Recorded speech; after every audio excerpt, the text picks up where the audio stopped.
আজ রান্না হবে একটু পাতলা পাতলা করে ঝোল খিচুড়ি বা লিকুইড খিচুড়ি বা ল্যাবড়া খিচুড়ি যেটাকে বলে। তো এটার জন্য পেঁয়াজ রসুন শুকনো মরিচ দিয়ে আগে কড়াইয়ে তেল দিয়ে ভালো করে ভাজা করে নেওয়া হচ্ছে। আর এই পাতলা ঝোল খিচুড়ির ভিতরে আমরা আলু দিয়ে, যে কোনো খিচুড়িতেই আমরা আলু দিই, তো আলু ছোটো ছোটো করে কেটে নেওয়া হয়েছে এবং কাঁচামরিচ দিয়ে ভালো করে এই আলুটাকেও কষিয়ে নিতে হবে। এবং এটার ভিতরে রসুন বাটা, একটু আদা বাটা, একটু জিরা বাটা দিয়ে এবং একটু গরম মশলা বাটা দিয়ে ভালো করে আলুটা কষিয়ে নিতে হবে এবং হালকা একটু পানি দিয়ে সিদ্ধ করে নিতে হবে বা কষিয়ে নিতে হবে যেন আলুটা ভালো করে সিদ্ধ হয়ে যায়।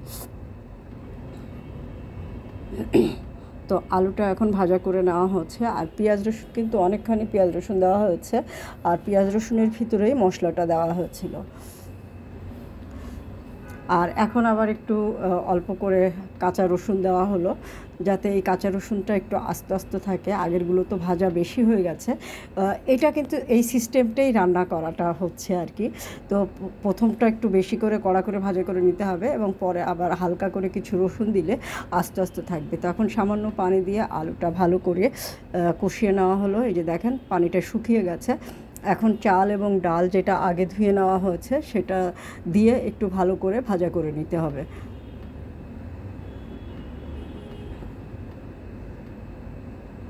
তো এভাবে যদি আপনারা খিচুড়ি রান্না করেন, সাথে একটুখানি পেঁয়াজ আর একটা ডিম ভাজা হলে এক প্লেট ভাত খেয়ে ফেলতে পারবেন উদর পূর্তি করে।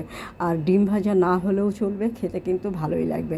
আমরা শুধু খেয়েছিলাম এটা একেবারে ডিম ছাড়া, ভাজা যে কোনো রকমের ভাজা ভাজি ছাড়া শুধুমাত্র একটু লিকুইড খিচুড়ি খেয়েছিলাম। খেতে খুব টেস্টি হয়েছিল। তো ভালো করে ভাজা হয়ে গেছে, এখন পরিমাণ মতো পানি অ্যাড করা হলো। আসলে চাকরি, উদ্যোগ এবং সব কিছু মিলিয়ে আমাদের সময়টা এত বের করা একটু ডিফিকাল্ট হয়ে যায়। তো খাওয়া দাওয়াটা মনে হয় যে যত শর্টকাটে করা যায়, যত তাড়াতাড়ি হয়, যত অল্পতে হয়, ততই আমাদের জন্য বেটার। তো আমার মতো এরকম অনেকেই আছেন, তাদের জন্য কিন্তু একদম শর্টকাট ওয়ে, খুব মজাদারভাবে লিকুইড খিচুড়ি রান্নার একদম সহজ একটা সিস্টেম। এভাবে খিচুড়ি রান্না করে খেয়ে দেখবেন, খেতে কিন্তু ভালো লাগবে।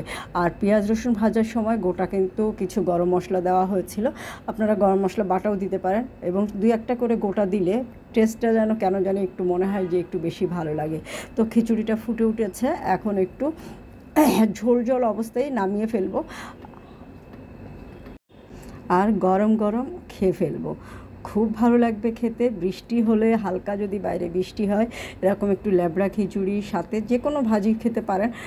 তবে এটার সাথে ডিম ভাজি, বেগুন ভাজি, আলু ভাজি, নারকেল কুচি, সব ভাজি ভালো লাগে। তো আজকের রান্নাটা এ পর্যন্তই। ভালো লাগলে সাথে থাকবে।